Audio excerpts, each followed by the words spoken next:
நமசிவாய. ரசம் சுத்தி செய்து வாழையிலிருந்து ரசம் பிரிக்கப்பட்டு இந்த ரசத்தை ஒரு 7 முறை சுத்தி செய்திருக்கும்.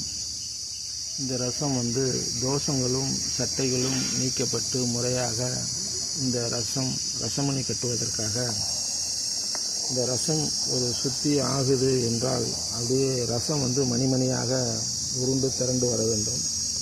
இது எப்படி உருண்டு திரண்டு மணிமணியாக வருது பாருங்கள். இந்த மாதிரி ரசம் மணிமணியாக திரண்டு வந்தால்தான் அந்த மணிக்கு பல மடங்கு சித்தர்கள் சொன்னது போல் உயிர் பெறும்.